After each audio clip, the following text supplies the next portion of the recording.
जय हिंद दोस्तों। तो फ्रेंड्स ये 2023 का पेपर है जो 801 और कोड है आपका डीडी। तो इसमें हम गद्यांश कैसे हल करते हैं और पद्यांश कैसे हल करते हैं ये आप देख लीजिए, क्योंकि फ्रेंड्स आपके बोर्ड एग्जाम काफ़ी ज़्यादा नज़दीक आ चुके हैं। कल ही आपका पेपर है, तो ये देखिए, अगर आप भी कक्षा 10 में हैं और बोर्ड परीक्षा देने वाले हैं फ्रेंड्स, तो ये गद्यांश आपको किस प्रकार से और पद्यांश कैसे हल करना है ये सारी चीज़ें मैं आपको बताऊँगा फ्रेंड्स। ये 6 नंबर का आता है। तो ये इसमें फ्रेंड्स आपके दिया हुआ है कि दिए गए पद्यांश पर आधारित 3 प्रश्नों के उत्तर दीजिए। तो प्रत्येक प्रश्न फ्रेंड्स 2-2 नंबर का आता है, जैसे यहाँ नीचे दिया हुआ है कि, और फ्रेंड्स ये दोनों तीनों 2-2 नंबर के आते हैं, कुल मिला के 6 नंबर का होता है।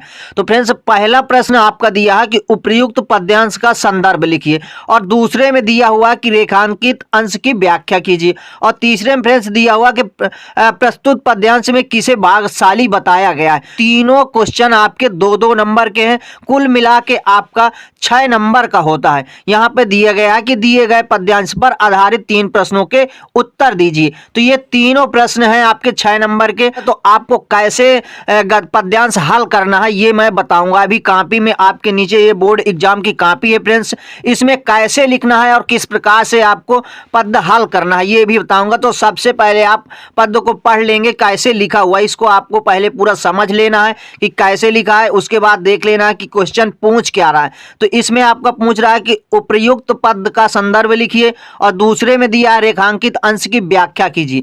आपको ज्यादा कुछ लिखना नहीं, जितना पूछे उतना ही लिखना है।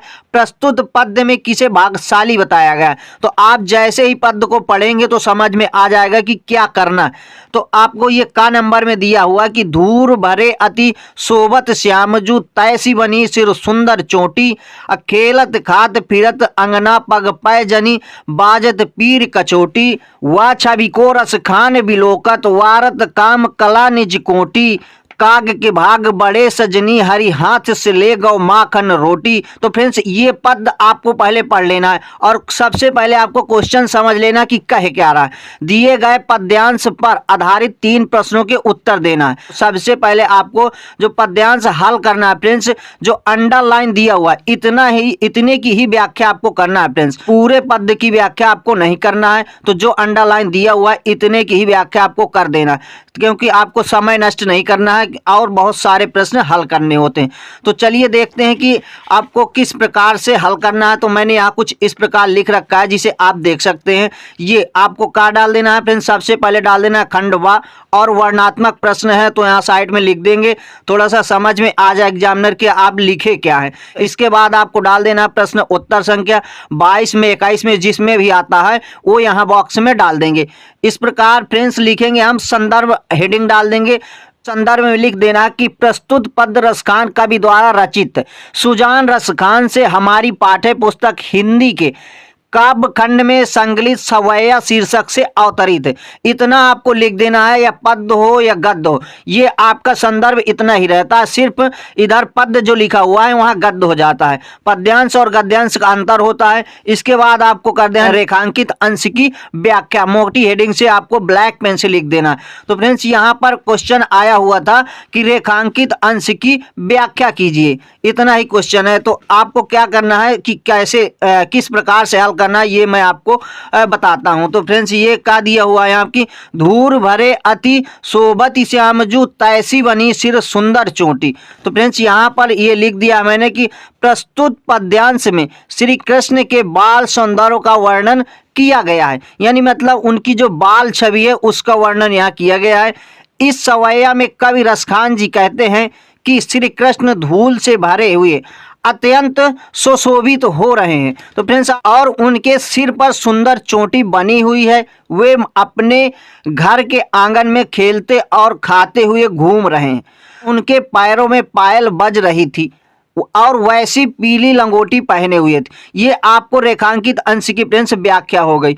आपको एक पेज में 1 से 1.5 पेज में कंप्लीट हो जाता है, क्योंकि 6 नंबर का है फ्रेंड्स, तो कम से कम आपको 1-2 पेज में लिख देना है। मैंने बिल्कुल शॉर्ट में बता दिया कि अगर आप एक भी व्याख्या नहीं किए हैं अभी तक और आपको नहीं आता है तो इतना भी याद कर लेंगे ना तो फ्रेंड्स आपके 6 नंबर कंफर्म है, ये कटने वाले नहीं है। उसके बाद आपको तीसरे नंबर में दिया है फ्रेंड्स कि प्रस्तुत पद्यांश में किसे भाग्यशाली बताया गया है। तो यहाँ हमने लिख रखा है तीसरे में, आपको इस प्रकार लिख देना है कि प्रस्तुत पद्यांश में भगवान श्री कृष्ण के हाथ से मक्खन और रोटी छीनने वाले कौवे को भाग्यशाली बताया गया। तो इस प्रकार आपकी जो संदर्भ और रेखांकित अंश की व्याख्या और ये किसे भाग्यशाली बताया गया, तीनों क्वेश्चन थे, तीनों को हल कर दिया फ्रेंड्स। ये आपके 3 क्वेश्चन थे कि उपयुक्त पद्यांश का संदर्भ लिखिए, रेखांकित अंश की व्याख्या कीजिए, प्रस्तुत पद्यांश में किसे भाग्यशाली बताया गया है। तीनों की व्याख्या हो गई फ्रेंड्स। आपको उतना ही लिखना है जिसमें जितनी अंडरलाइन किया हुआ, जितना पद और सवैया हो फ्रेंड्स, गद्य हो या पद्यांश हो, जो अंडरलाइन होता है उसी की व्याख्या का आपको करना है, ना कि पूरी की नहीं करना फ्रेंड्स, क्योंकि वो ऑलरेडी इसमें पूछ लिया कि प्रस्तुत पद में किसे भाग्यशाली बताया गया है। तो फ्रेंड्स इसमें जो अंडरलाइन दिया हुआ इतनी की व्याख्या और संदर्भ लिख देना है। लास्ट में आपका 4 लाइन से सिर्फ छोटा सा क्वेश्चन पूछता है कि प्रस्तुत पद में किसे भाग्यशाली बताया गया। तो यहाँ फ्रेंड्स दिया हुआ है, वह छवि को रस खान बिलोकत वारत काम कला निज कोटि, काग के भाग बड़े सजनी हरि हाथ से ले गो माखन रोटी। तो फ्रेंड्स इतने में खाली एक क्वेश्चन पूछा हुआ है कि प्रस्तुत पद में किसे भाग्यशाली बताया गया। तो फ्रेंड्स ये आपका इतने में एक क्वेश्चन पूछ लेता है, 3rd नंबर में जो दिया हुआ है, और 2 क्वेश्चन आपके यहां से पूछ लेता है जो रेखांकित अंश की व्याख्या करवा रहा है। तो आपको जितना अंडरलाइन किया इतने में ही रेखांकित अंश की व्याख्या करना है, ना कि पूरे पद की करना है। तो फ्रेंड्स इस प्रकार हमने व्याख्या सहित आपका पूरा वर्णन बता दिया है। अगर आप ऐसे लिखते हैं फ्रेंड्स तो आपके एक भी नंबर कटने वाले नहीं हैं।